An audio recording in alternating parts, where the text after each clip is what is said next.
Thank you. Good afternoon, and thank you for joining us in person and virtually for what I hope will be our first of several intermittent supportive resources for Aging Well Forum. With so much sadness happening all around us, I find it comforting and sharing community with all of you so meaningful. My name is Nancy Pines, and I'm a member of Temple Micah and a member of the Hineni Coordinating Committee of a Wise Aging cohort now going into its 8th year together. And I'm also honored to serve as a cemetery trustee. My occupation in my professional and volunteer career has been in the field of social gerontology and of aging at the national, regional, and local levels for more than 50 years. So that when I arrived at Temple Micah 11 years ago this month, I discovered both a spiritual home and a venue for my civic engagement with and for elders.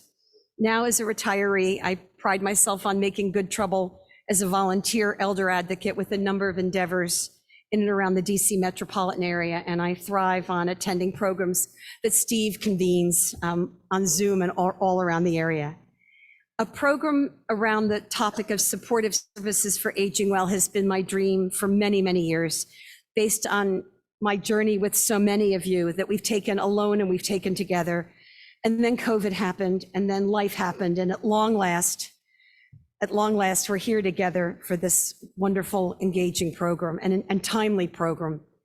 Today's, and the pandemic just made it so much more clear that many of us would benefit from having tools and resources that are tools and resources to rely on. Today's program is co-sponsored by Wise Aging Facilitators team led by Jan Gordon, and the Hineni Coordinating Committee, whose co-chairs are Harriet Treitel and Evelyn Saar. So as the title of the book, which guides our vibrant Wise Aging program, we strive for wise aging, living with joy, resilience, and spirit. And sometimes that's easier said than done. So here's the flow for our program this afternoon. We are most fortunate to hear from two remarkable, well-regarded experts in the field of aging, who you will meet momentarily. And our speakers will converse in a very informal, kind of a fireside chat mode, and very conversational and interactive. We feel that is much more a Micah-esque kind of style. Before the break, we'll take one question from a member of the live audience and one question from a Zoomer. And Jerry is in her usual lunch and learn moderator, fielding our Zoom questions. A brief break will follow, during which time we will collect any additional questions. There are index cards, and I can collect them and then look for themes. And then please help yourself to the extensive resources available. We owe a debt of gratitude to the Jewish Social Service Agency, JESSA, where Leslie works, the Positive Aging Sourcebook. Steve's, who birthed that many years, this and its earlier iterations over the years. Stuart Rosenthal, founder and publisher of the Beacon newspaper, June Bang, and Iona Senior Services, and Carrie Mayat from the Alzheimer's Association of the National Capital Area. Additional copies will be available in our library upstairs, and many of the resources are digitized and are downloadable from the internet. And for those of you in the DC metro area, I do make house calls, and I will deliver a care package of resources to you. Thanks to Jerry, again, we'll be having questions on Zoom, and when the time comes, Sid Booth is our designated microphone schlepper. That's his new title for himself, and he'll facilitate the Q&A for everyone here. So it's now my pleasure to introduce Harriet Treitel, who will introduce you to our two panelists, and thank you again for coming.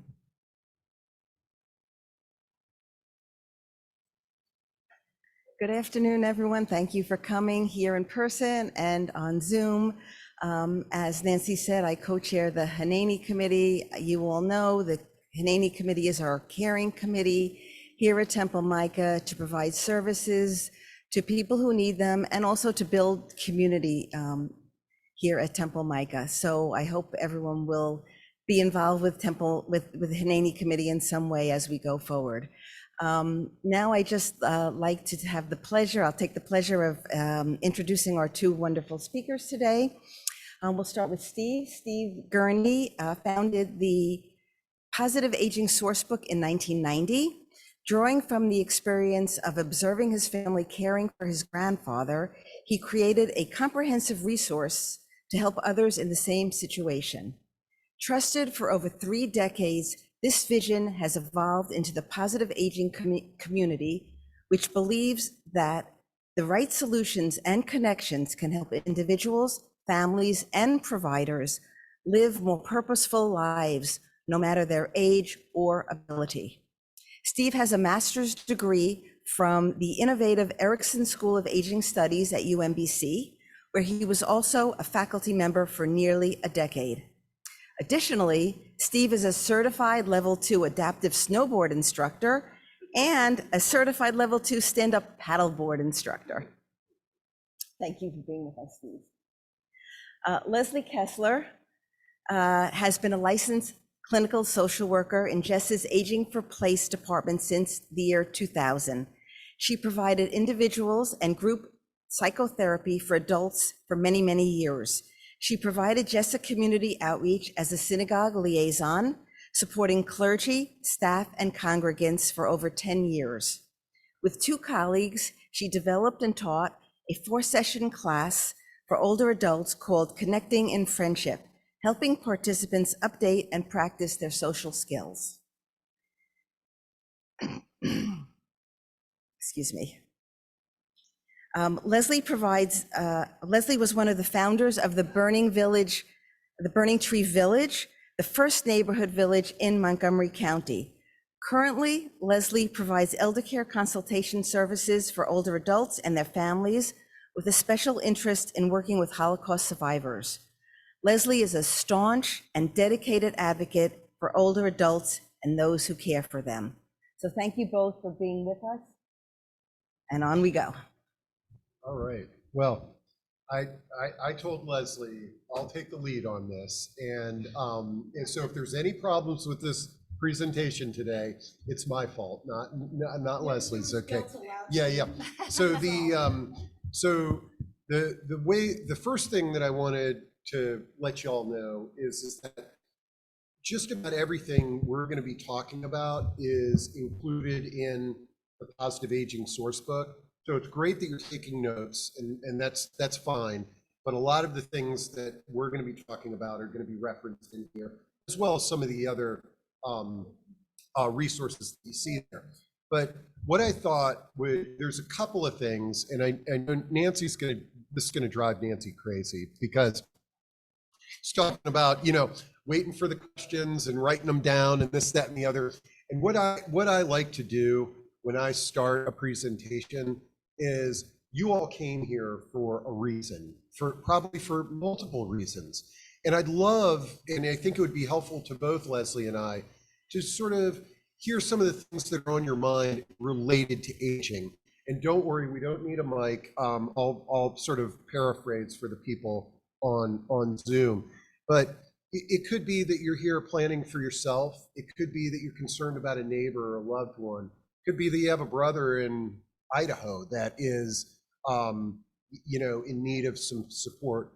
What are some of the things that are on your mind that today in our dialogue that we might be able to open your eyes up to some additional resources? Anybody willing to kick that off? And it's okay if you don't have anything right now, because between the two of us, we've got more than enough content. We can talk your off yes, for ma'am. hours. Okay. And now, out of curiosity, when you're talking about finding the right caregiver, are you currently in a caregiving situation? Okay, great. So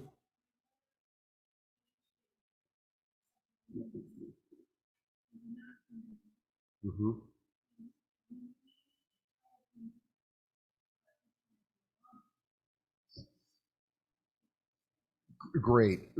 Okay, I'm glad that you brought this up. We will definitely talk about, in-home caregiving, memory care, and cognitive impairment, and what that does to our planning and decision making. So I'm really glad you brought that up, and feel free to dive deeper if the feedback that we give you isn't, yeah, a question over there. Hi, a couple of questions from the Zoom people.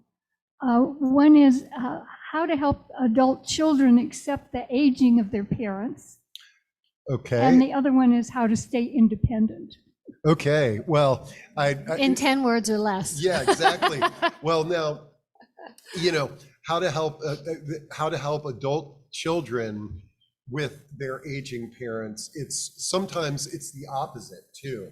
It's as aging parents, how to help our children understand that this is the reality, and you don't need to be my parent. And that's probably one of the things that we can dive into pretty deeply is communication strategies and ways to properly communicate with our loved ones when we need a little extra assistance. And then the other question on how to remain independent, I think, you know, we will dive into this too, but one of the things that I like to share with people is that independence is overrated, okay? And what I mean by that is that no matter who we are going to go through life and we are going to need the assistance of other people. You know, it's been that way our whole life. You know, kids need help with homework, and when we start a new job, we need help there.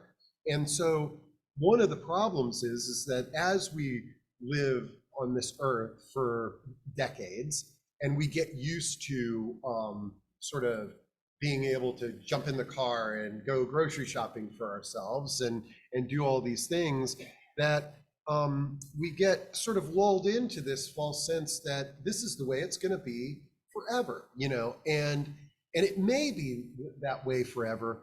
None of us have a crystal ball, but we need to be open-minded enough. We need to have a sense of humor, and we need to have communication to be willing to accept help, to maintain instead of, and I think if we could swap that question from how to remain independent to how to continue living a purposeful life, no matter what our age and ability is, because somebody who's dependent on people to do some tasks could still be living a very purposeful life. So, oh, this is awesome.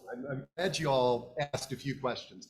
Any other things on your mind that we can dive into today? Yeah. Oh man, I mean, I have to say, I'm sorry. End of life. The question was around end of life issues, and we can make sure we can talk about that. But before we dive into it, I want to share with you all on that topic. Nancy alluded to the fact that I do these weekly discussions on every topic under the sun, and this one week, this guy was highly recommended that he should be on one of my discussions, and he wrote the book, Let's Talk About Death Over Dinner. And so I was all excited to get this guy on my discussion. And then it dawned on me, you know, I should host one of these dinner parties before he comes on, because I'll have good questions to ask him and everything. Well, thank goodness that I did that, because he canceled on me, okay? So the whole discussion was now me talking about the dinner party that I hosted, and I invited my loved ones, and we had dinner, and we followed these prompts, and we talked about death. And I have to say, one of the best dinner parties that I've ever had. Yes, my relatives were nervous when they arrived at a dinner party where we're talking about death, but we all walked away with some of the most deep conversations that we've ever had. That wasn't negative or morbid. It was very empowering, if anything. And so end of life can sometimes be scary to talk about, and it can sometimes be depressing. But I found that end of life discussions in the right framework can be very empowering. You know, so okay. They're critical. So where do you want to start? Well, is this thing on? I think it is. Yeah, yours on. It is? Okay, good. Okay, so I know and Leslie, you gotta yank I this will. thing away I'll from me jump in, from but time he to was time. doing a good job. I like listening to him. But so here's what I think is a good way to start this is, and I shared this with Leslie, is that this book is organized, and the way that I see this world of elder care and senior living, I organize it into three buckets. And the good thing is all these topics you've already brought up can be placed in any of these three buckets. So the first bucket I refer to as aging in place. And hopefully most of you have heard this term lately. Hopefully we're going to give you a new way of looking at aging in place and, broaden the scope of that to aging in community. But in essence, that first bucket is we all live somewhere, and what could I do to maintain a purposeful life in this home where I'm living right now for as long as possible? And that sort of defines aging in place. And there's a bunch of things in here, like hiring a caregiver, transportation, meals. What are some other, the villages, like you're one of the founders of a village. Villages, if you happen to live in one, are really lovely. Does everybody know what villages are? Okay. I have no idea. Can I? All right. We'll leave that part to him. There you go. Okay, good. So for anyone who isn't familiar, a village is sort of a grassroots kind of movement that's happened across the country. And it's really been going on around the world for a long time. It just didn't have a label called village. But it's where people in a particular geographic area decide that they want to help each other to remain in their home safely. So they offer, the saying is, if you've seen one village, you've seen one village. They're not all the same. They're very different. Some have fees to belong, some don't, some have minimal fees, whatever. But they all tend to have some things in common. And those things are, one, very importantly, is a recognition that if I ask you, in fact, I'm going to ask you, raise your hand if you want to grow old and stay in the home where you live right now. Okay, so that's most of you. That's okay, that's most of you, but not everybody. And that tracks because that's what the research shows as well. Most people will say they want to age in their own homes. That's a great goal. There are tons of resources to support people in doing exactly that. And at the same time, there's a little unanticipated consequence for some people. And that is that home that feels so wonderful, if you're not really driving or getting out or whatever, you might start to feel kind of isolated. So the villages have sort of stepped in, and what most of them do is they offer friendly visitors, or they offer people who will go grab groceries for you or come change that light bulb. And they also have social programming in general. And what's so nice about that is it's hyper local. So if there's stuff you want to do, chances are it's a minute from your house.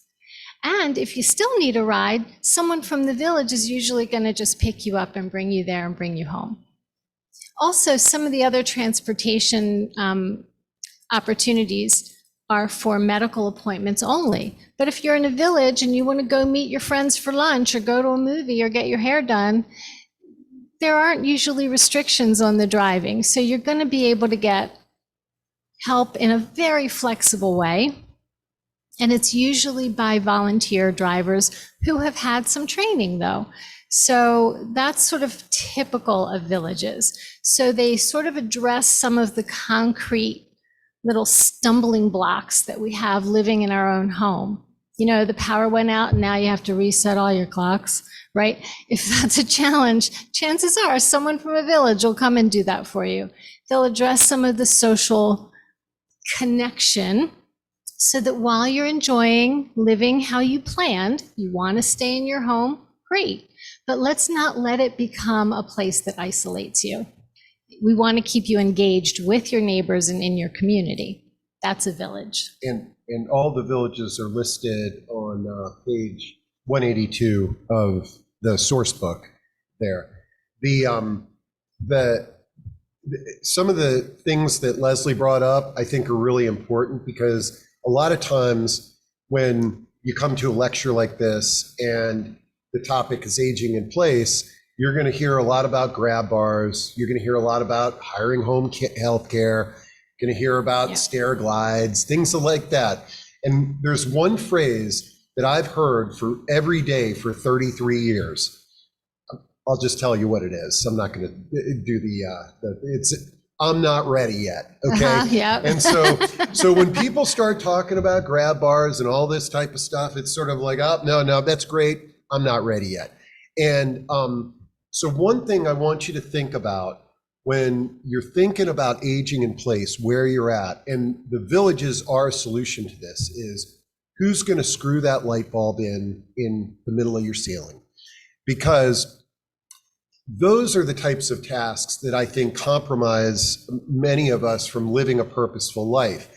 And I talk to so many people every day. It's sort of like, well, I'll just live in the dark. I'll bring in a lamp. I don't need that light bulb. And then there's, well, my son's going to come visit for Thanksgiving. I'll get him to do all the light bulbs. And then this one always gets a rise out of the crowd. The solution that a lot of people use for moving furniture, screwing in light bulbs, they order Domino's pizza and they have an extra $20 tip. And, the kid comes up to the door and it's like, here, son, can you do all these things? And it's actually a very effective and cost-effective way to do things. However, one thing that I know Leslie and I both want to make sure that is the group of people that have more fraud committed against them are older adults. Right. And especially older adults who have been identified to potentially be living alone. So 9 out of 10 times that kid delivering the pizza is honest, but if he's not and he goes back and he tells his friends, oh, I got this woman she loves me and I helped her out, and that could be ugly. And so the value of joining a group like the Village or or other nonprofit groups that are out there, and a lot of congregation and faith-based have support groups as well to assist with aging in place too. They're also a really good resource, because you might need services. Maybe you need a plumber, an electrician, whatever. They're going to know who your neighbors are using, and they're going to be able to give you references for people who you can trust to let into your home. We do have to be really vigilant about fraud. And I'm telling you, the crooks out there are way smarter than we are. You don't have to get older to fall prey to them. I mean, the stuff I get in my inbox every day is frightening. Yeah. So that's a good reason to use villages. But I did want to say one other thing, because if you notice, not everybody raised their hand that they want to live in the home where they are now. Some people actually want to move. And it's not a one size fits all. For some people, no matter how many happy memories you have in your house, it's 3 bedrooms more than you need. Right? And it's a whole lot of steps, and it's maintenance, and the lawn, and the roof needs replaced, whatever. And some people want to move. That's a legitimate choice. And you can move within, hopefully, a community that's still familiar. Some people move near their kids, whatever. I don't have an agenda here. I want to support, when I work with clients, I support them in living how they want to live. It's your life. My job is to listen and learn about what it is you want, and then work really hard to help you achieve that. So moving can be a great option. And so when I listen to people tell me what they want, it's very often a 2-phase process. People want to move. If they're smart, they're thinking about that before it's an emergency. But even if it's starting to become urgent, I will say, okay, first let's stabilize you where you are. What do you need? And we bring in services. There's so much out there, right? So we bring it in, You cannot make a good decision about something as important as where you're going to move in the middle of a crisis. That's a really hard thing to accomplish. So I'm going to go from the angle of, let's get you stable and you're fine. Your kids will calm down. Everybody can take a breath. And then when we're all thinking clearly, then we talk about what are the options that are going to meet your needs the best. You go visit them, and there's a whole process you go through. But now you can do it when you're not in a panic. So I often will look at that as a two-phase kind of thing, if you want to move. And Leslie was looking at my notes because the second bucket is making a move and the housing options that are available. So we've got aging in place. You know, we talked a little bit about that, but we can dive into it more.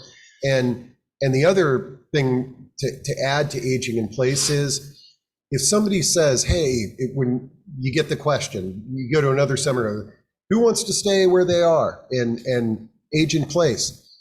Make sure that when you're raising your hand and you're saying, I want to age in place, that you're not just saying that as another way of saying, I'm not ready yet, that you're saying, I want to stay here, but I'm willing to look at the scenarios that could happen so that I'm a little bit more prepared and that the people around me are a little bit more prepared. But then the next bucket, the housing options, I'm just going to quickly go through the different types of housing options. They're all listed in here, how much they cost, where they're located, and what have you. But actually the first group of housing options are not listed in here, and I call them retirement communities in disguise, okay? Sometimes people call them naturally occurring retirement communities, but there's a few little differences there. But at the end of the day, if you are living in that, let's say you're living in a 3-bedroom home and it's car dependent, you need a car. A retirement community in disguise could be an apartment building that's on top of a grocery store in a walkable neighborhood where you don't need a car. And the reason that I bring this topic up is that 33 years of people going around and touring the places that have the signs that say senior living community and calling me up and saying, I went to all these places, but I'm just not ready for that yet, but I need a place, but my home is too big.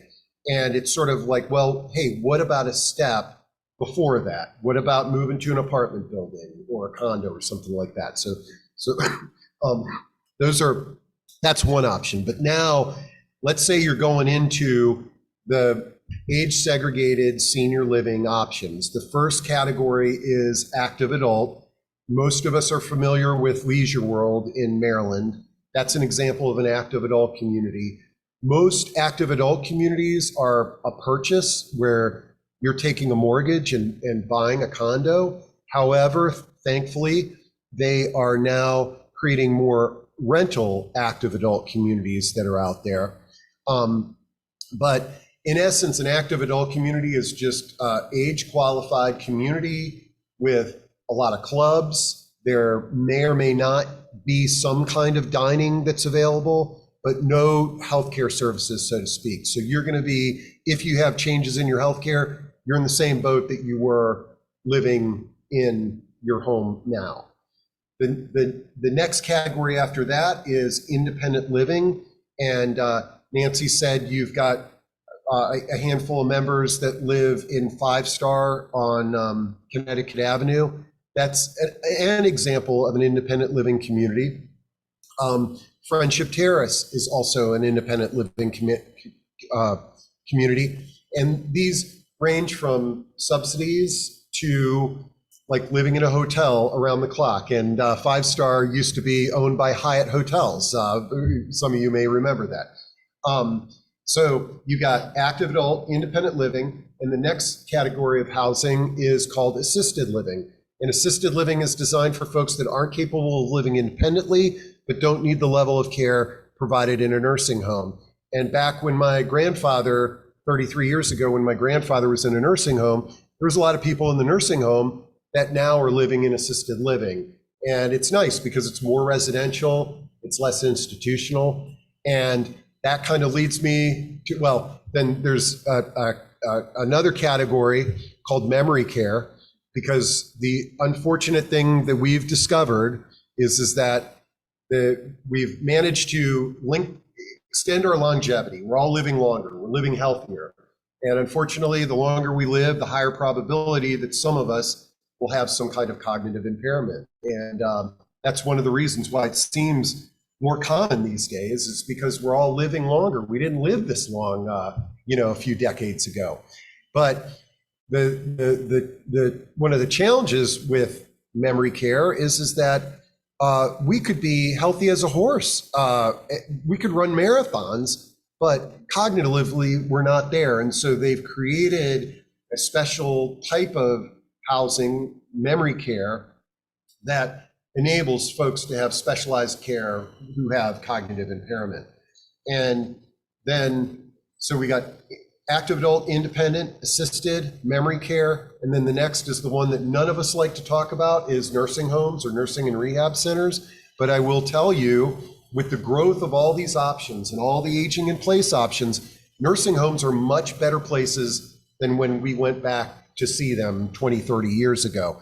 Because most of us, if we need a nursing home, it's going to be for a short stay, rehab from the hospital, and then we'll be discharged to our home or to an assisted living or something like that. And then the last category, and then I promise I'm going to pass the mic to Leslie again, is continuing care communities or life plan communities. Again, I think we have heard Goodwin Living mentioned, and Asbury. These communities basically take independent, assisted, and nursing, put them all together on one campus. The concept is that an individual will be able to move in while they're independent and be cared for their lifetime. The confusing thing about these communities is, and I know that you all have probably, I got a friend who moved to this place and it has, a 6-figure entry fee, and then you've got a monthly fee. There are a variety of different contracts, and it's really important. It's expensive to all of us, no matter where we are, but don't necessarily shut the door on it, because many of these are run by nonprofits. Many of these have different types of contracts. And for some people that thought it was unattainable, it's actually given them peace of mind for the rest of their life, because they were able to qualify and get in there. So excuse me, let me take a break, and Leslie, feel free to jump in on any of the housing bucket. And then we have one more bucket too. Yeah. Okay. That was a lot. That was really good. So I have a little handout up there that also sort of talks about these categories of housing. And they're not so clearly defined as they once were. When they started creating assisted living kinds of scenarios decades ago, they forgot that people were actually going to keep on getting much older and need more care. And so I just want you to know that it's not always so cut and dried. And just because you move into assisted living and your needs really accelerate, it doesn't mean you have to leave there and go into skilled nursing. There are a lot of assisted living places now that have the ability to support people until the end of life. So it's actually not even that easy to get into skilled nursing now. So they're expensive, and you have to spend down, and Medicaid beds become a factor. And there are algorithms that they use so that if you are a couple, you don't have to impoverish your spouse in order to start spending down for Medicaid. It's a whole world. So I would say that most people don't go into skilled nursing unless there's a really, really significant medical need that an assisted living place just cannot support. Okay, so what would an example be? IV, IV nutrition, stuff like that. Well, most assisted living places. A lot of times it's just you have a fall, and you're in the hospital, and the doctor's going to give you a choice. You need some rehab, and I can write the Medicare prescription, You can do it at home, or you can do it at a skilled nursing center. And again, that's where a lot of times people will say, "Oh no, I'm never going to one of those places." Well, if this is a great example where it kind of ties into home aging in place, because if you haven't figured out how you could live effectively on, let's say, the first floor of your home, that's why right now, I guarantee there's somebody within a few blocks of here, they've got a hospital bed in their living room and a commode next to the bed, because they didn't want to go to the rehab center. They wanted to stay at home. And that's their choice, and that's good. But for a lot of us, it's sort of like, hey, is this a purposeful way to kind of be living? So that's one example. It is. And skilled nursing facilities are pretty important, actually. If you have had that fall or whatever, people can't always rehab at home, especially if you've got stairs and all that kind of stuff. So it's a good choice. And if you're going into a skilled nursing facility following a hospitalization, Medicare is what's going to cover that, not Medicaid. So, and that's, by the way, a 3-night qualified hospital stay. Don't even get me started. I'm just going to tell you, this is like the nastiest thing Medicare has ever done.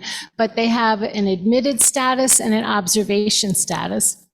And just because they admit you to a room does not mean you are on admitted status. You have to talk to your doctor about that. And you tell that doctor, I don't care what you do, you get me on admitted status for a 3-night stay. And most doctors get it and will do it. But that opens the door to Medicare paying for rehab. Okay? For a lot of people who actually really do need to be in skilled nursing, it's not that easy to get in from the community. That's a much harder process. And I don't want to bog you down with the details, but for those people, sometimes it's a blessing and a curse that there's been a medical event and they go into rehab from a hospital where they may then choose to stay, but that's actually the easier point of entry into skilled nursing. But just bear in mind that the lines are not clean. So wherever you're living, Jessa has a hospice. We go where you are. So if you're in assisted living and it's the end of your life, we can go there. If you're in your home, we can go there. So it's just really important to know.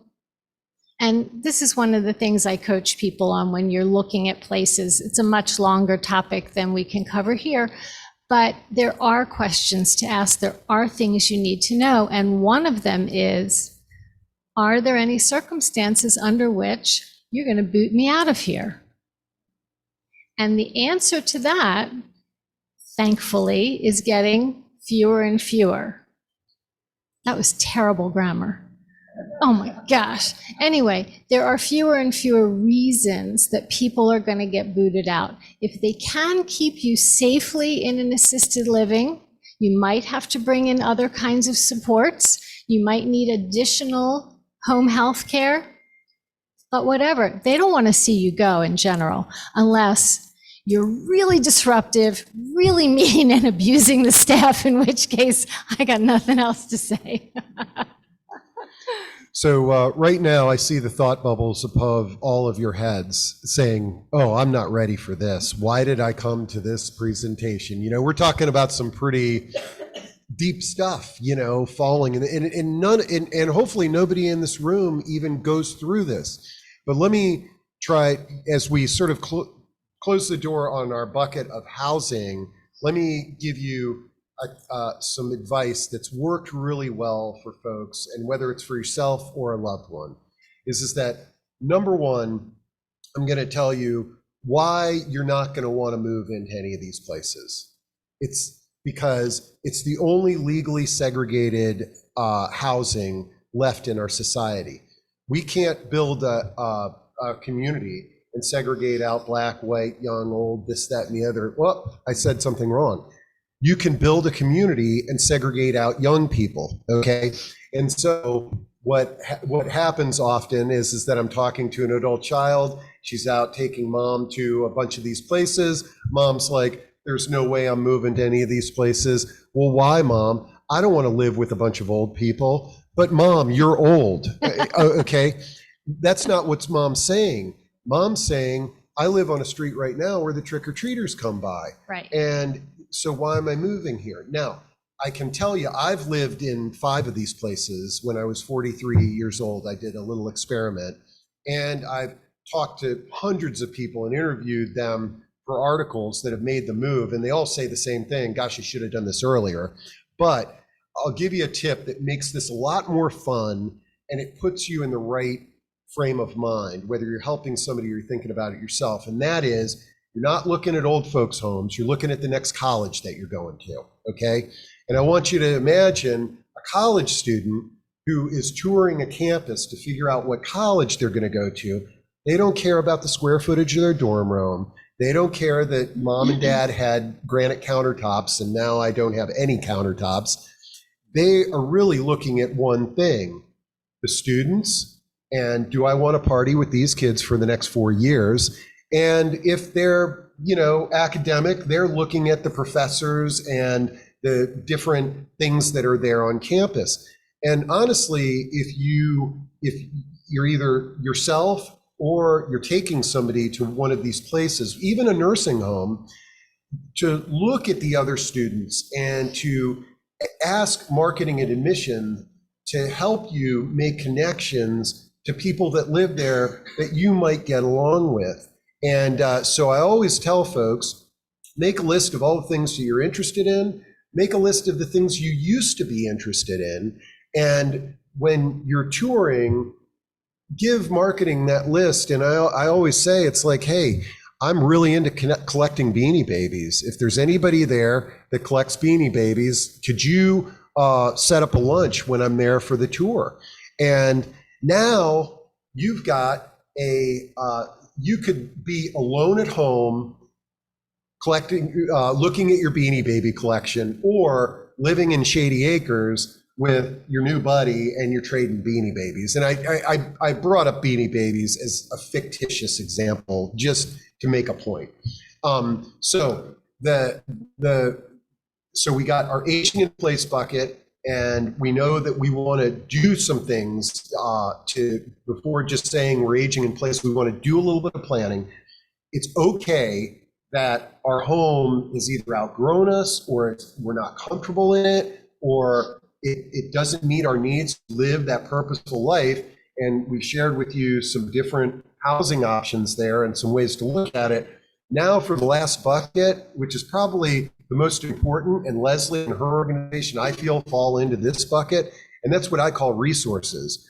And there are so many professionals and resources out there that most of us never heard of, because we don't want, we filter out everything that says aging, because we're not ready for it. But some of the professions we can talk about, every county in the nation has an area agency on aging. Oftentimes it's called something different, but they're an amazing resource for free and government support things, but also paid services as well. The professions that I like talking the most about are aging life care managers, and all of these are listed in this guide. But let me tell you, these aging life care managers, one of my friends is one, and she refers to herself as a wedding planner for growing older, okay? And they're generally nursing and social work trained professionals, and they can help an individual make an assessment of their situation and make the decision, be there as a guide to sort of find the next place you're going to live, or help make that home safe and accessible. And the other topic that I want to just throw out there, because you may know somebody that falls into this category, but one of the most popular categories for discussion in these discussions I run is solo aging, because there's a lot of folks that may be disconnected geographically from their families. They may have outlived their families, and they may not have the support network that they once had. And a lot of the solo agers now are meeting with an aging life care manager 15, 20 years in advance of ever needing this, just to have a relationship in case something happened. I've got somebody in my corner to help me with.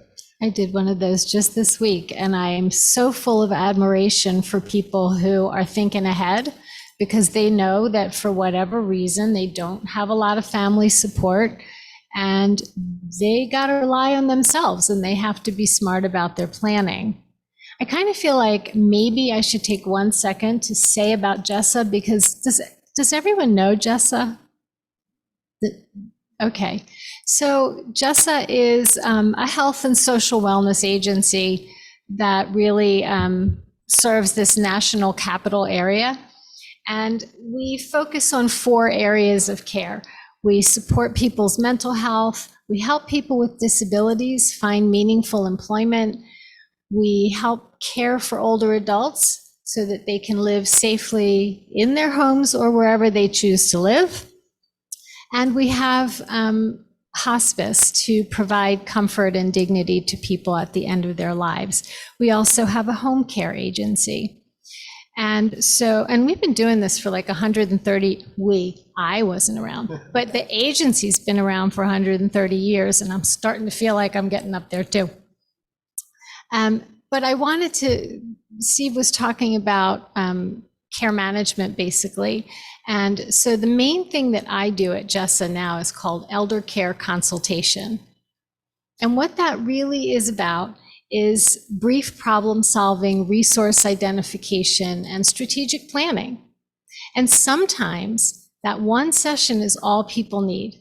They just need to talk to someone to sort of get their thoughts organized, learn what their options are, learn what's out there, and then they are capable of going and sort of checking them out in a leisurely way when they're smart and they're thinking ahead.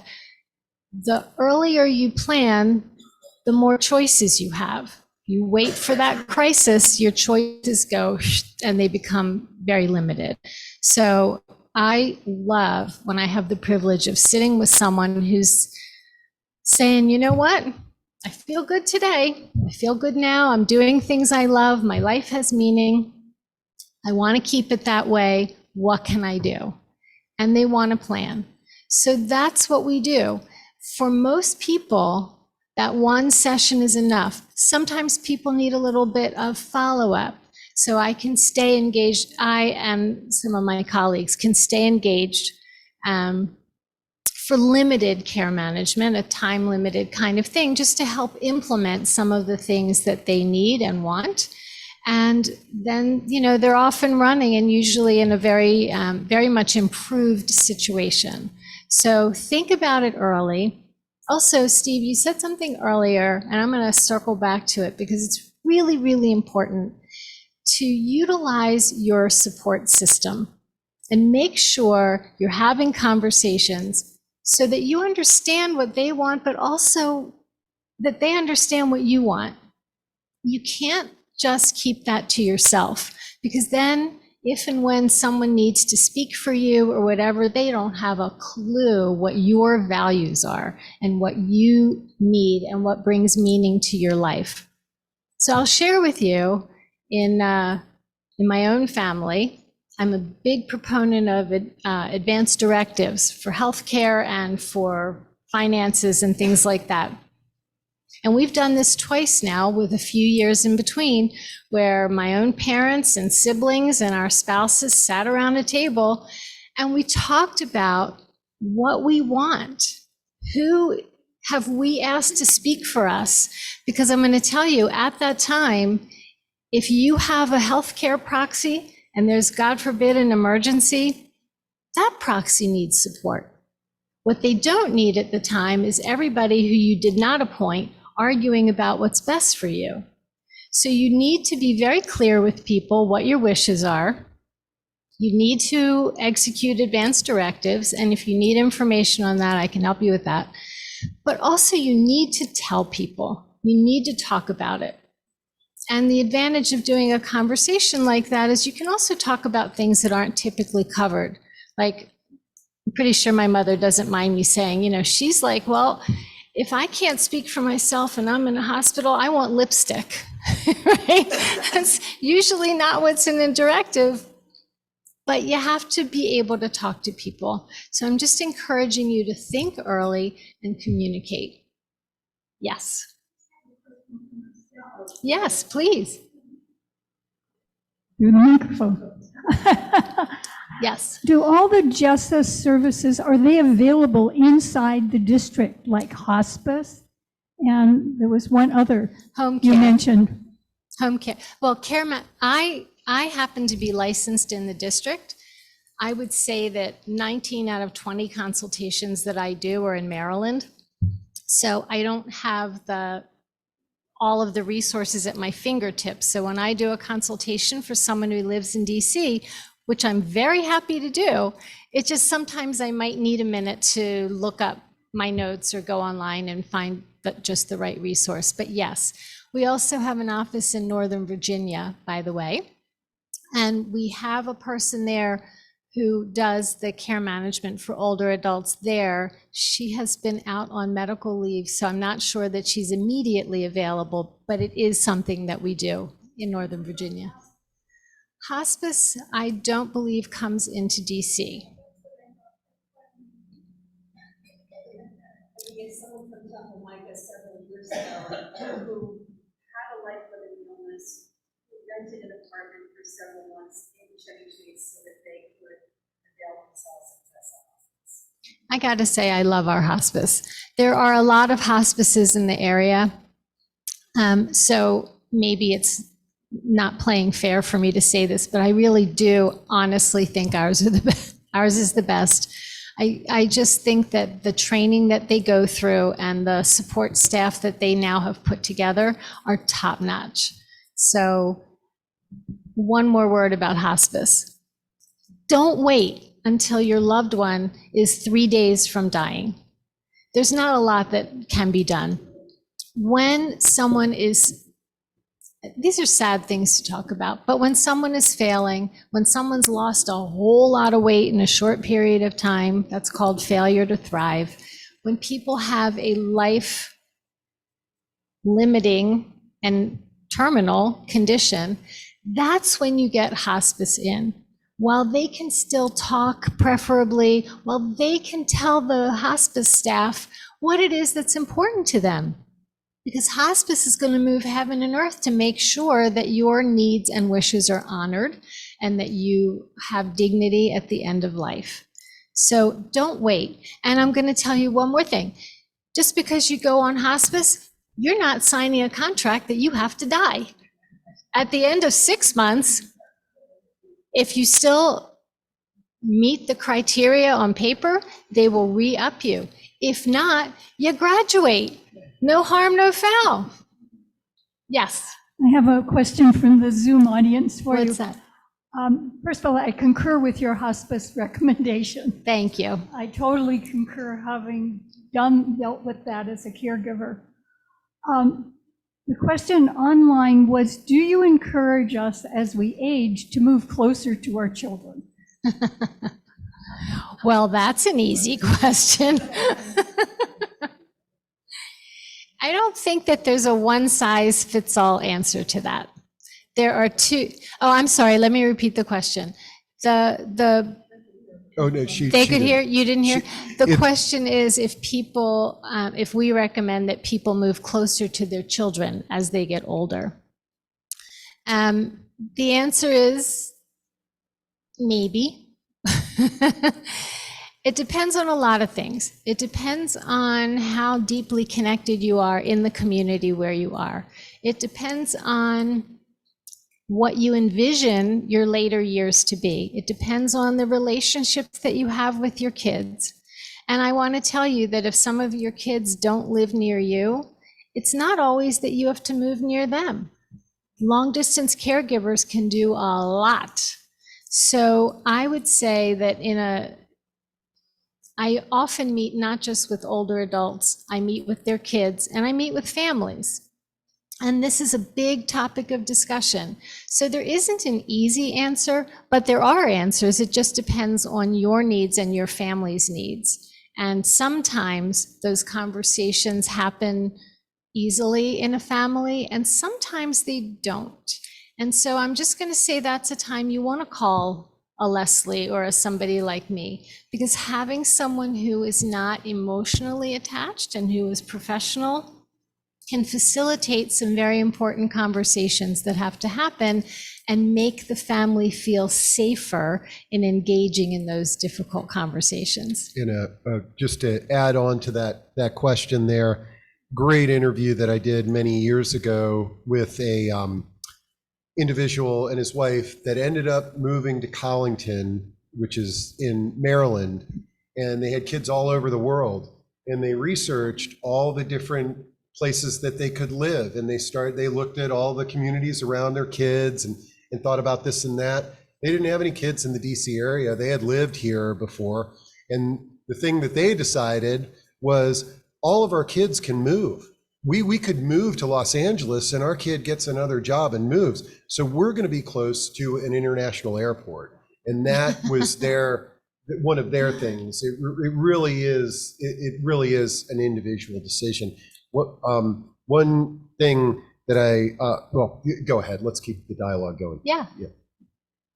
How do you sort out the professionals who give advice on where you might live from those who are getting a fee from the place you end up at, from the neutral people who we really want to talk to? Yeah. So I have a big beef with many.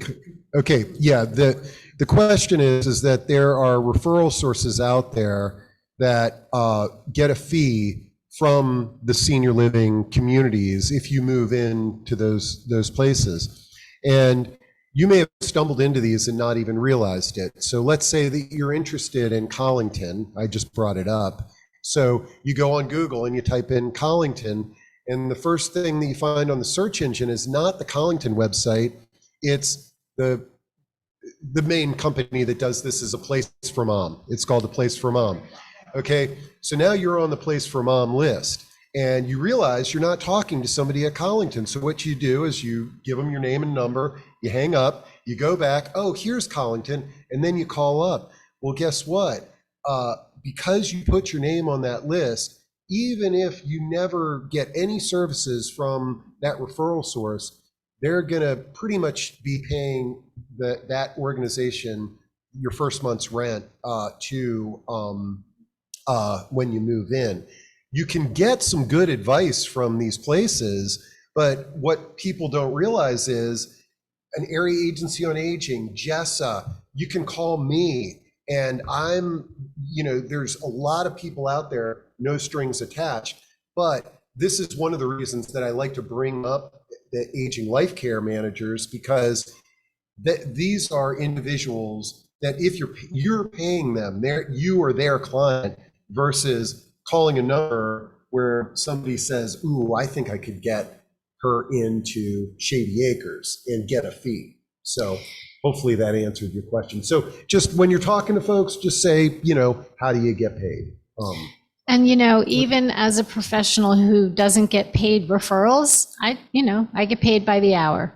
So, but that source book, Guide to Retirement Living, is one of my primary resources. But just because I'm using it, nobody's getting paid, just Steve makes my job easier. But what I was going to say is another benefit of talking to a professional is there are ways to look at places. There are strategies. If you don't talk to someone who's going to ask you a lot of questions, and I will ask you a million questions, it's so that I really feel like I understand what your values are and what you're looking for and what your needs are. I can go in the source book too, and I can tell you to do it, and you can look at all the places listed in DC or Montgomery County or whatever, and I have done you no favor, because who wants to go look at 20 places, right? So by talking to you and asking questions, and because I'm out in them and I know them, I try to visit them whenever I can. I will, number one, try to narrow down your choices, because you can meaningfully compare 3 maybe 4, but not 20.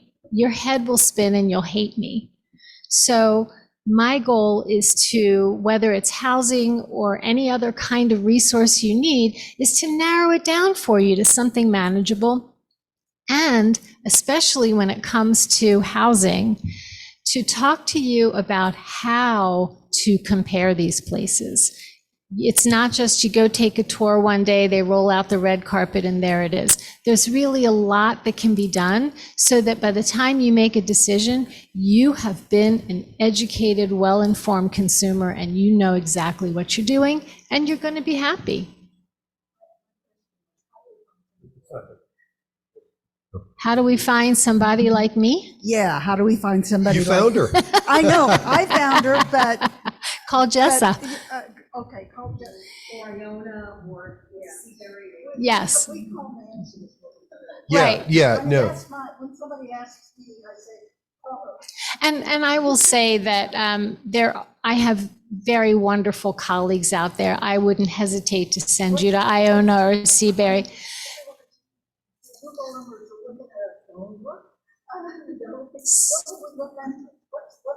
Steve says aging life care Yeah, like managers. I care call them management. care managers, elder Some- care consultants.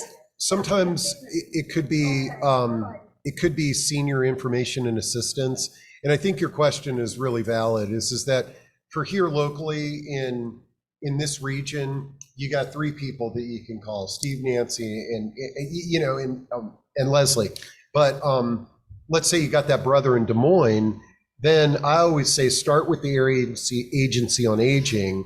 And if that was the situation, I would say, hey, I'm in DC, my brother's in Des Moines, I'm looking for some care management or senior information and assistance to find choices for him in Des Moines. And that's a good way to do it.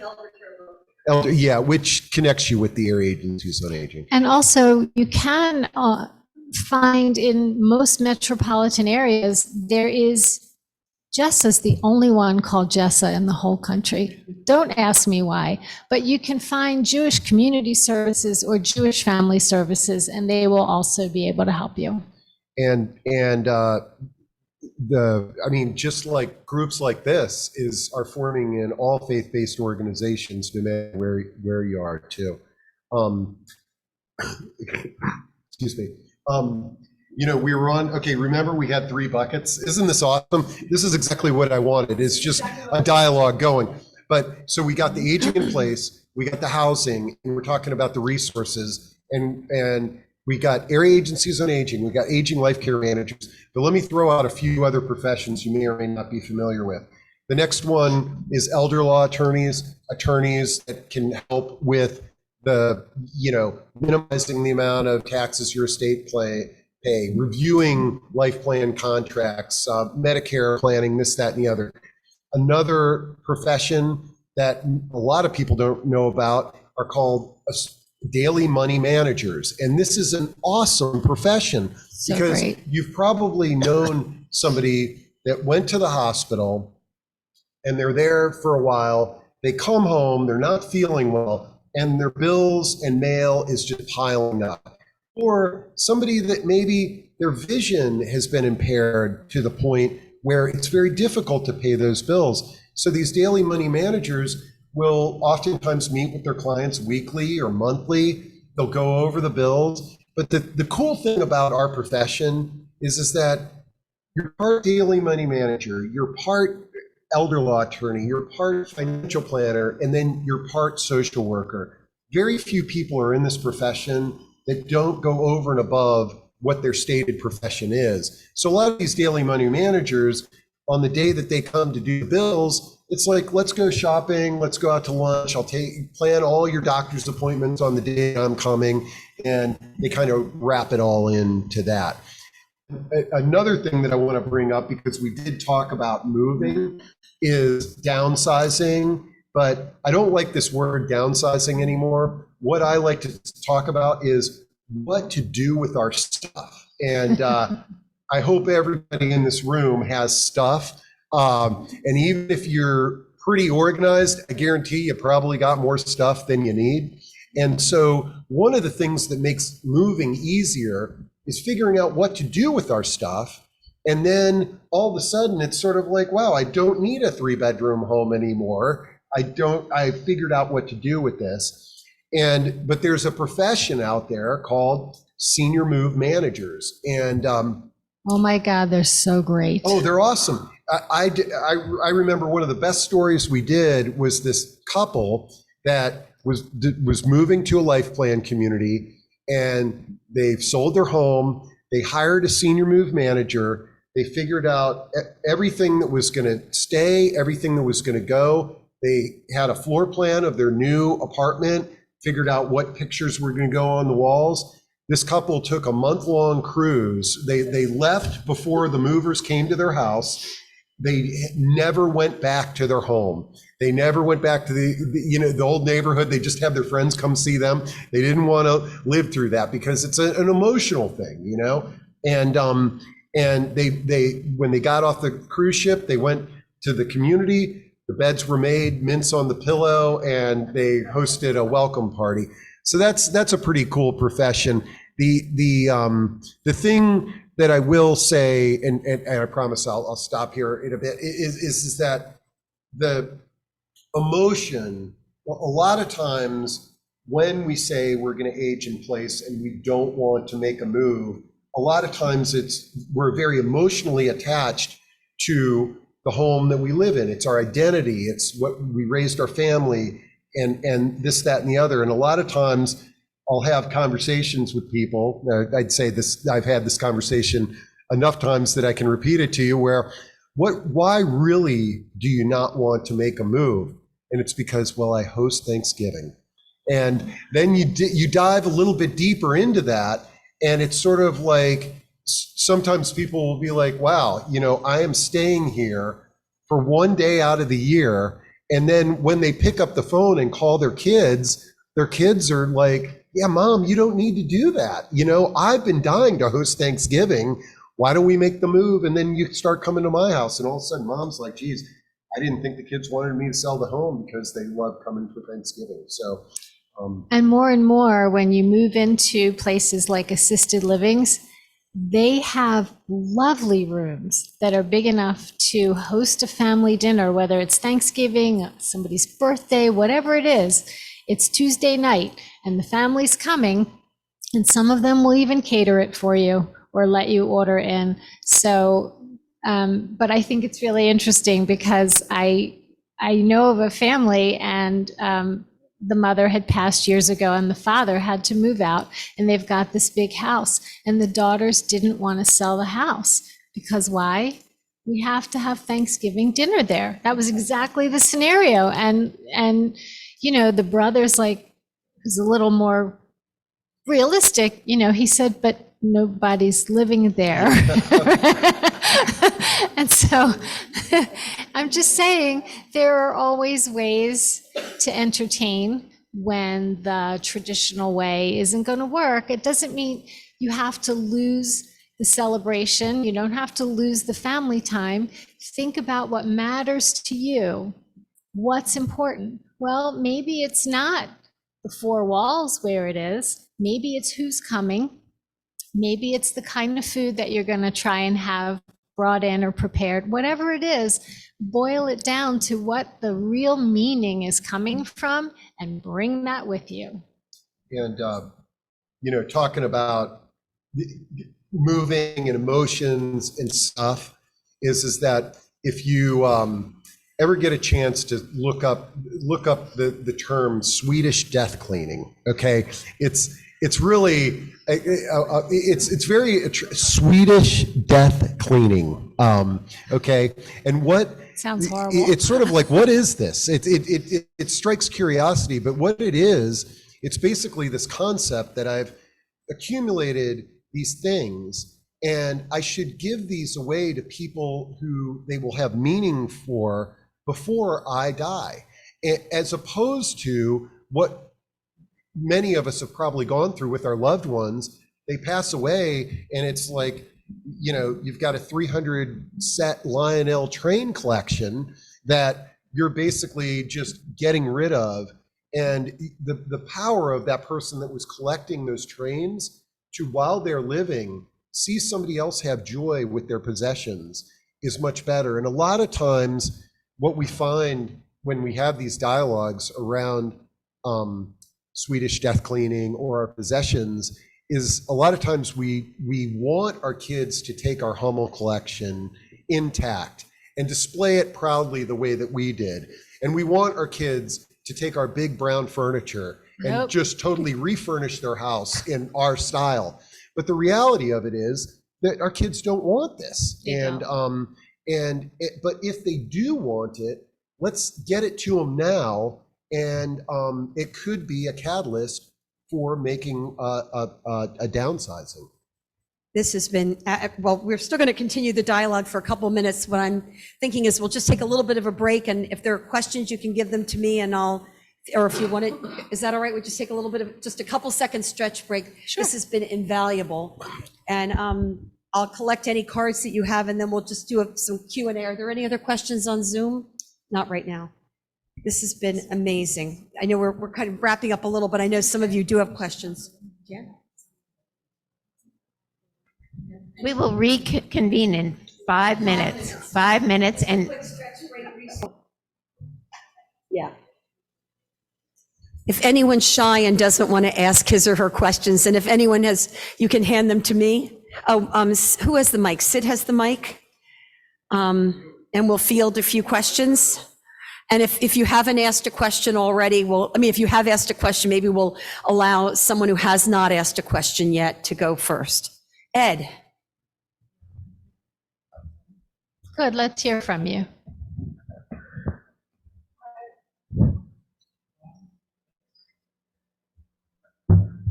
No, how about now? It's Okay. on, it's on. Green light's on. I've experienced some of this helping other people. My observation here is many of the services you're talking about are not free. The consultation services and or the assistance can be, but I'm looking for you to fill in. From my experience, some of these can run more than $100 an hour, and some of them can be more than 100, like $200 an hour for some of these services. And some of them can involve transportation and other things which can add up to thousands of dollars a month.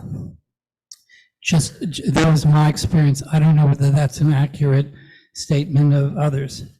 The other thing is there's huge variation in the costs for some of the facilities which are not, well, the buy-in services, from my understanding, or for housing, can be hundreds of thousands of dollars in this area. And even well over $500,000 at times. And there are additional monthly payments here.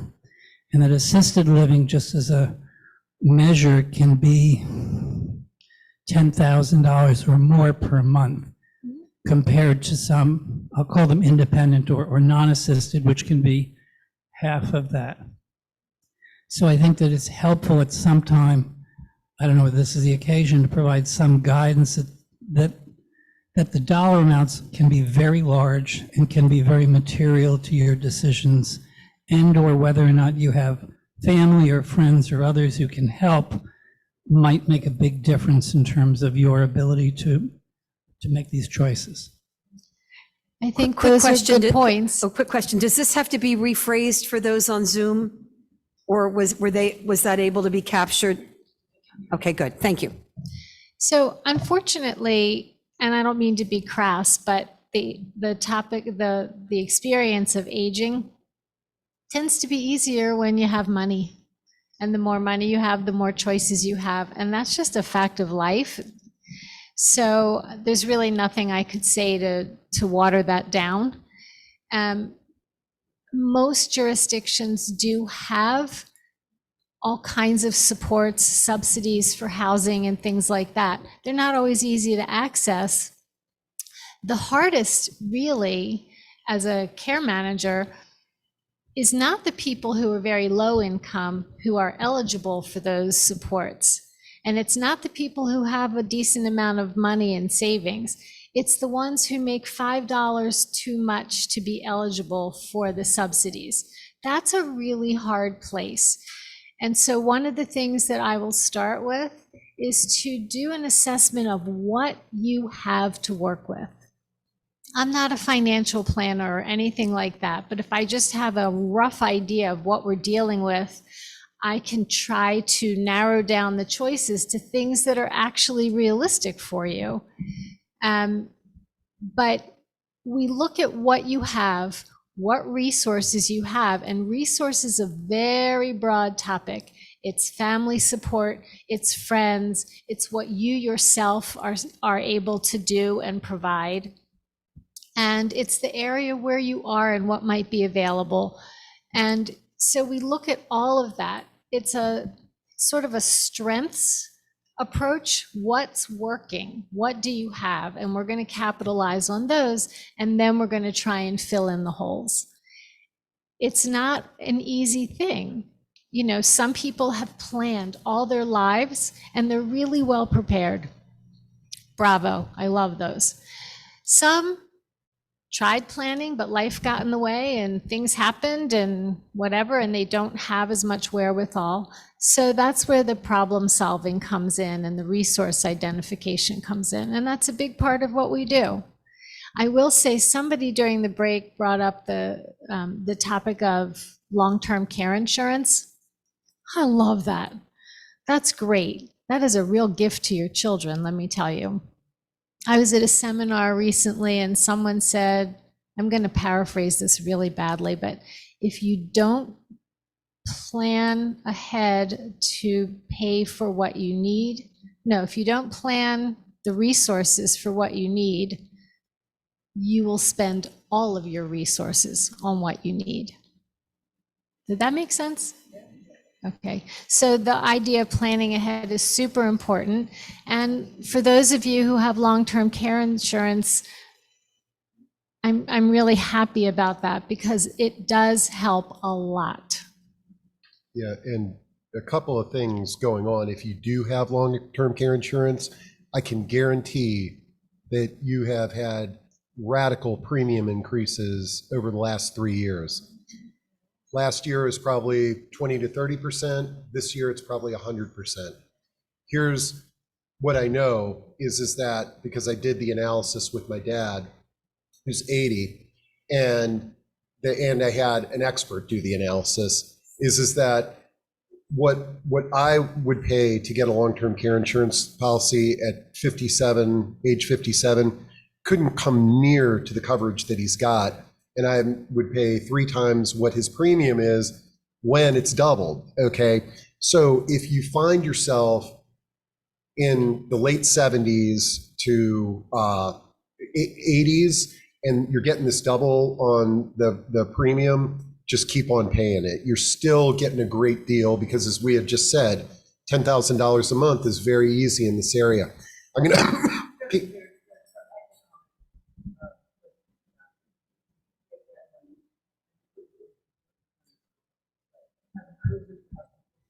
Oh, yeah. Okay, so this is what I'm, yeah, it's also long-term care, yeah. So she was talking about this, in essence, what she's saying is long-term care insurance is one spoke in the financial wheel, along with reverse mortgages or annuities or mutual funds.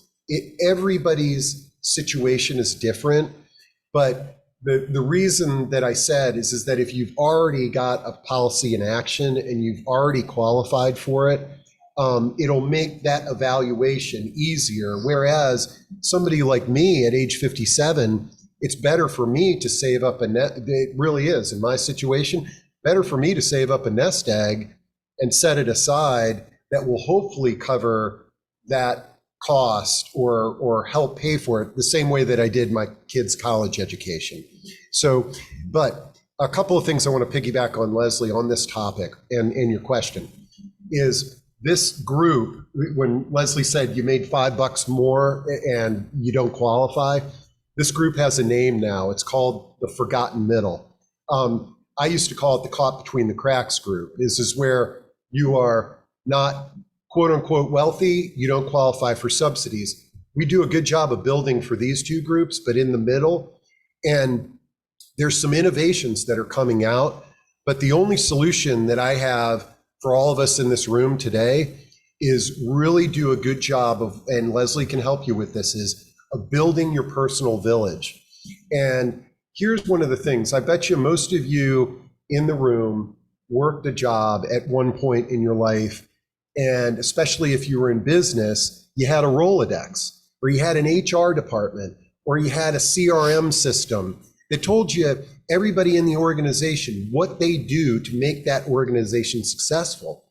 The problem is most of us, we collect friends, family through our lifetime, and we don't sort of treat it like we do in a business in terms of this is where the conversations come into play. What role are these people going to play in my life?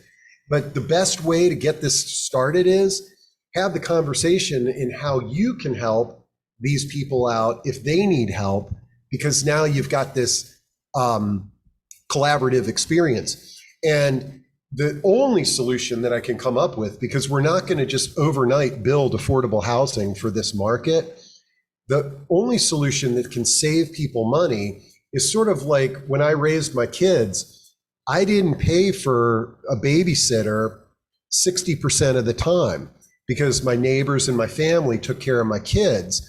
But 40% of the time, I did have to pay for a babysitter. Think about these types of services in the same way. If Iona can support you, if the Shepherd Center can support you, if Jessa can support you, if your next door neighbor is a stay-at-home mom and can, come over and hang out with her kids and make dinner together, that is saving you hundreds of thousands of dollars potentially over a period of time.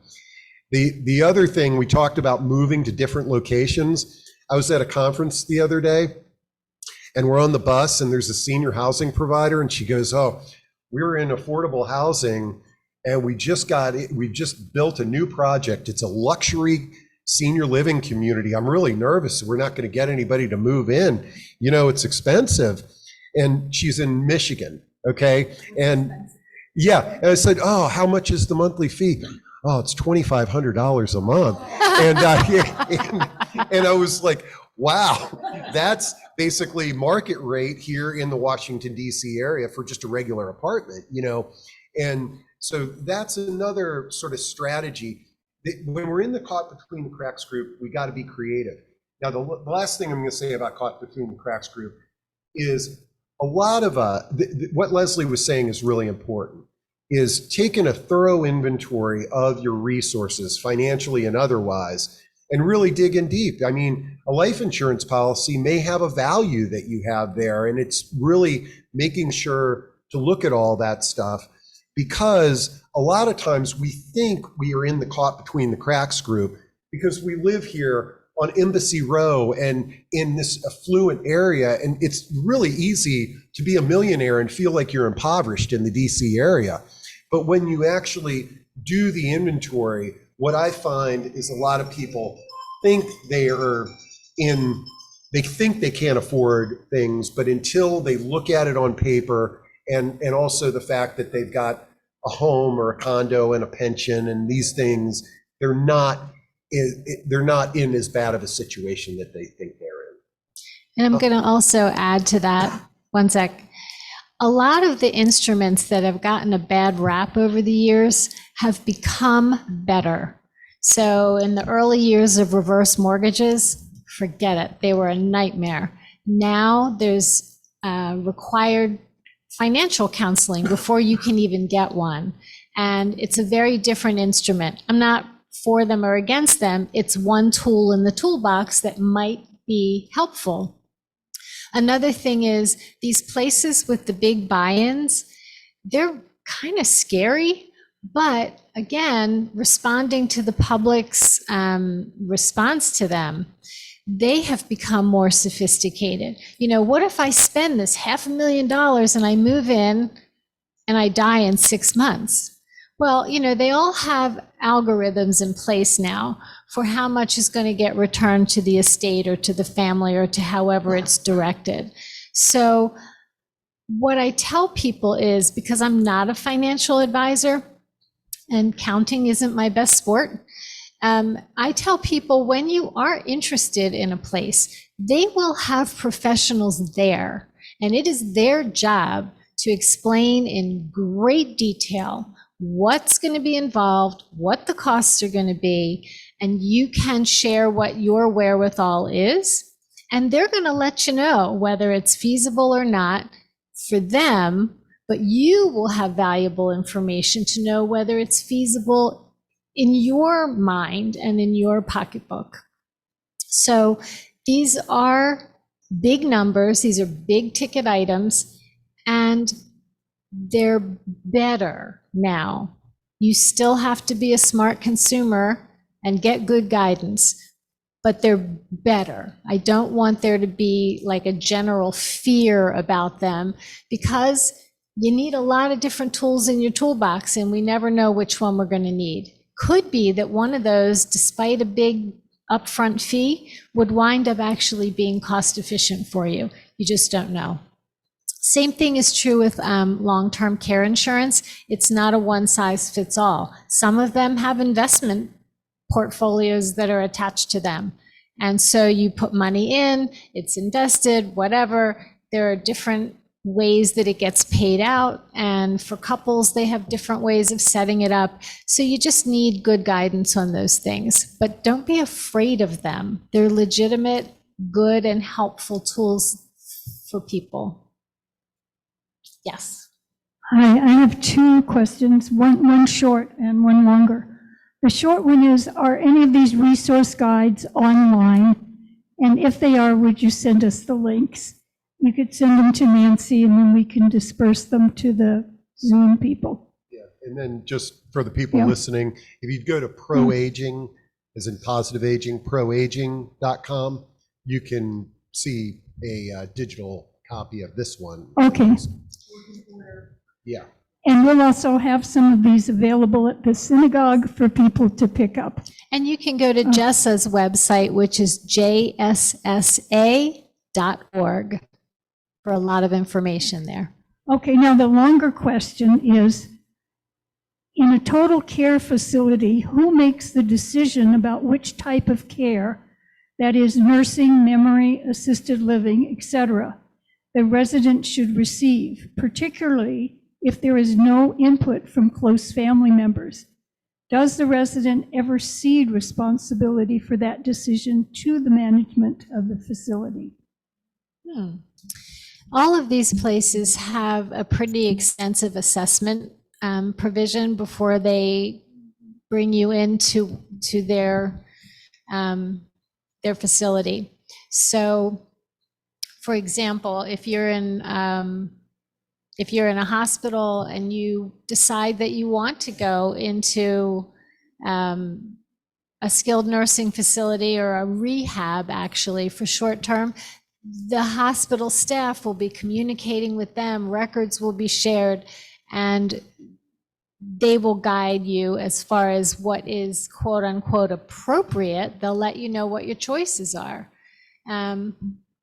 I don't know about ceding responsibility. I think this question there's a few scenarios that I've heard that are aligned with this question. For example, well, there's in like a life plan community, you've got independent assisted and nursing. And let's say that you're living in independent living and you begin to develop cognitive impairment, and you're still active and independent, and you could probably live for 3 years or so with early stage Alzheimer's and just sort of figuring out how to navigate life. There's a lot of people right now that are driving on the roads, unfortunately, that are in this state. Now, but if you become disruptive, if you require additional staff support, and disruptive doesn't mean to be angry and screaming down the hallways, but it's just sort of like This is the sixth time today that Mr. Smith walked into the wrong apartment, or the sixth time this month, then the community is going to say, Mr. Smith, let's say that he doesn't have family, we've got to move you to the memory impairment or assisted living or something like that. And this is going back to the elder law and the estate planning and the advanced directives and all of those documentations. This is where we need to have people that can speak on our behalf if we can't speak for each other anymore. And this is one of the common calls that I get on a weekly basis is, I moved my mom into assisted living. She was level 1. Now they're telling me she needs to be level 3, and it's going to be, instead of $10,000, it's $17,000. And that's probably what this, one of the things that this question was alluding to. And it's tough. But it's one of those things to review the contract and have a dialogue and be willing to have people like Leslie or an aging life care manager. There's also another profession that we haven't brought up. It's called patient advocate. And these folks, their job is to advocate, is to make sure you understand everything that's being told to you by the healthcare professionals and negotiate on your behalf. I think there's time for, this has just been incredibly engaging and informative. I've been doing this a long time and I learned a lot today. How about one more question? One more question. Arlene? And then we have some thank yous.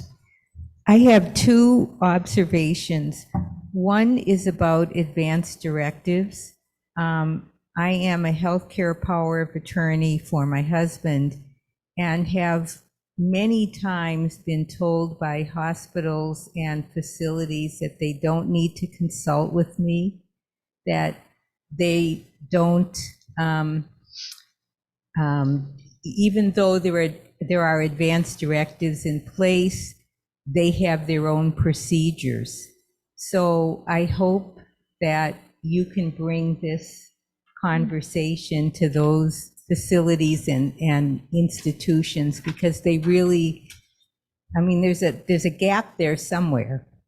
That's interesting, because that's really kind of the opposite of my experience in that when an older adult goes into the hospital and is not able to speak or advocate for themselves, my experience is that the staff, the doctors, the nurses are so grateful for somebody like a spouse to be present that they often overlook the legalities of who is actually legally appointed unless there are red flags going on.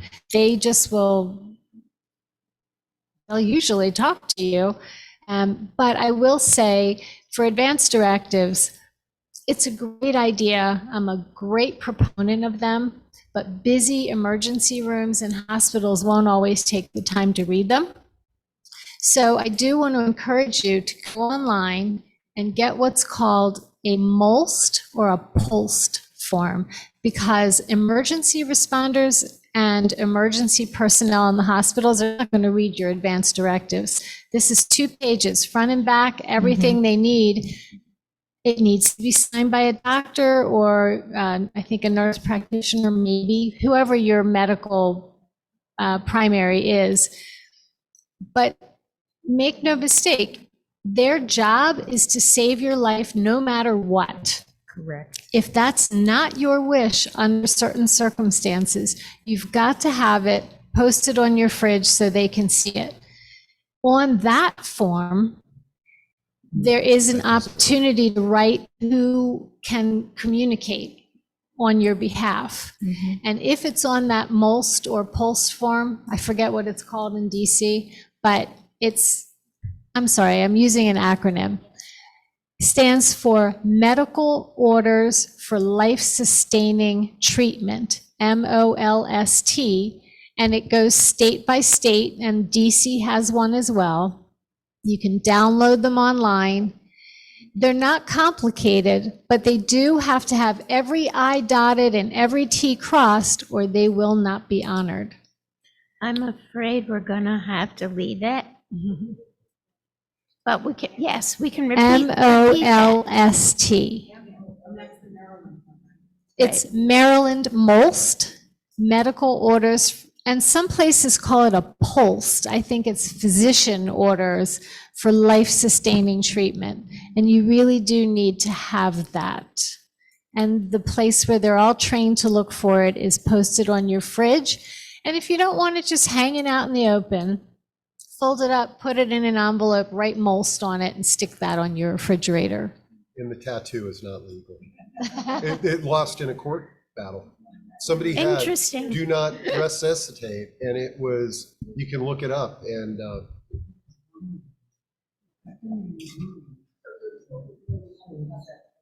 Wait.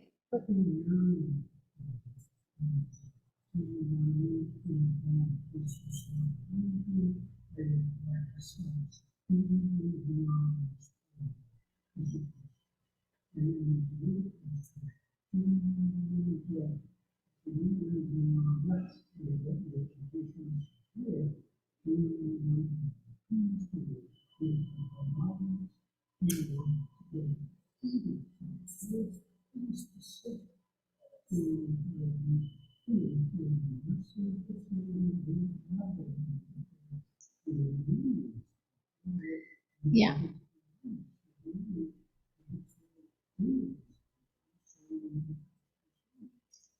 We hope. We try.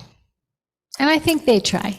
Well, okay, we have to wrap up. I know that there's probably some chat we that can can hang happen out. afterwards. We can hang out for a little bit. We can hang out for a little bit, but the staff needs to wrap up and go. So that is basically our limitation. 5 o'clock means 5 o'clock and the staff has to go. Well, thanks for having us. I want to express our great collective gratitude to Steve and Leslie.